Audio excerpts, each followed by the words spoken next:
عبداللہ بن عمر اور عبید اللہ بن عمر بصرہ سے گزر رہے تھے ایک جنگ سے واپسی پر، تو حاکم بصرہ نے آپ کو کچھ پیسے دیے کہ یہ مال غنیمت میں جا کے جمع کروا دینا،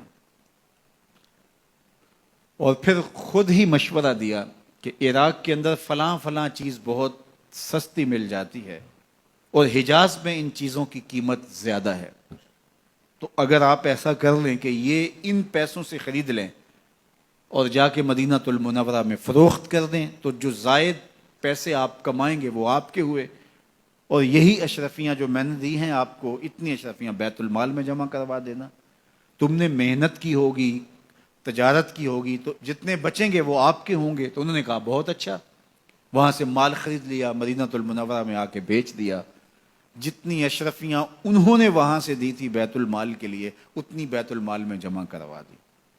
حضرت عمر رضی اللہ تعالیٰ عنہ کو پتہ چلا، بیٹوں کو بلایا، کہا کہ سنا ہے تم نے کوئی کمائی کی ہے؟ کہا جی ہم نے تو تجارت کی اور جو مال لیا تھا اتنا مال ہی بیت المال میں جمع کروایا ہے۔ کہا تم بیت المال کے پیسوں پر کمائی کی ہے، وہ پیسے بھی تمہیں بیت المال میں جمع کروانے پڑیں گے۔ یہ عمر ہیں رضی اللہ تعالیٰ عنہ۔ رومی شہنشاہ کی بیوی سلام بھیجتی ہے حضرت عمر رضی اللہ تعالیٰ عنہ کی اہلیہ کو، تو وہ 1 دینار ادھار لے کر کے اس کا عطر خریدتی ہیں اور شیشیوں میں ڈال کر کے ان کو بھیجتی ہیں کہ چلو ایک رواداری کا اچھا ثبوت فراہم کیا جائے۔ تو وہ واپسی پر انہی شیشیوں کے اندر قیمتی موتی بھر کے بیچتی ہیں، جواہرات بھر کے بیچتی ہیں۔ حضرت عمر رضی اللہ تعالیٰ عنہ فرماتے ہیں لاؤ یہ سارے جواہرات، سب کو فروخت کرتے ہیں، 1 دینار اس کو دیتے ہیں، باقی بیت المال میں جمع کر دیتے ہیں۔ تو جب اپنی زندگی اتنی محتاط ہوگی، اتنی خوبصورت ہوگی، تو پھر کس طرح کوئی گورنر زیادتی کر سکتا ہے؟ تو حضرت سیدنا عمر رضی اللہ تعالیٰ عنہ نے اپنا طرز زندگی اور انداز معاشرت اتنا سادہ اور اتنا خوبصورت رکھا کہ اس کے مطابق تمام گورنروں کو ڈھالنے کی تلقین کی۔ آپ جب بھی کسی شخص کو بطور گورنر اس کا تعین کرتے تو اس کو یہ نصیحتیں کرتے، ایک ترکی گھوڑے پہ سوار نہیں ہوں گے، باریک کپڑا نہیں پہنیں گے، اور انچھنے آٹے کی روٹی کھائیں گے، مکان کا دروازہ نہیں لگائیں گے، کوئی حاجب نہیں رکھیں گے، چوکیدار نہیں رکھیں گے، بواب نہیں رکھیں گے، جو تمہارے تک پہنچنا چاہے ڈائریکٹ پہنچ جائے۔ اللہ اکبر۔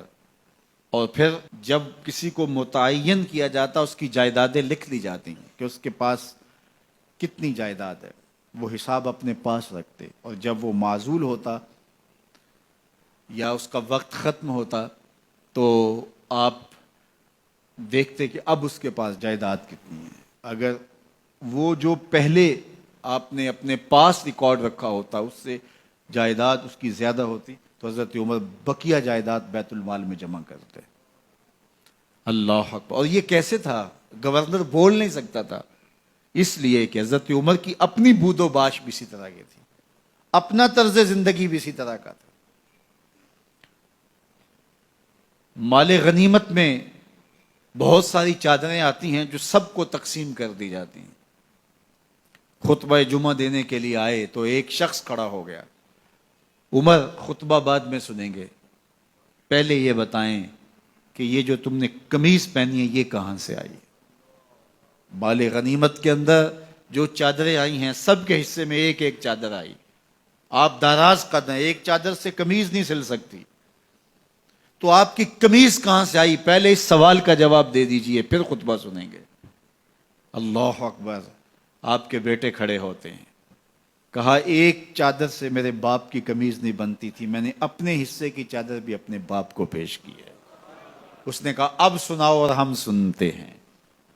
یہ ہے حضرت عمر رضی اللہ تعالیٰ عنہ کی اپنی ذاتی زندگی۔ ایاز بن غنم کے بارے میں یہ پتہ چلتا ہے کہ وہ موٹے کپڑے نہیں باریک کپڑے پہنتا ہے۔ اس نے گھر کے دروازے پر بواب بھی رکھا ہوا ہے، چوکیدار بھی رکھا ہوا ہے۔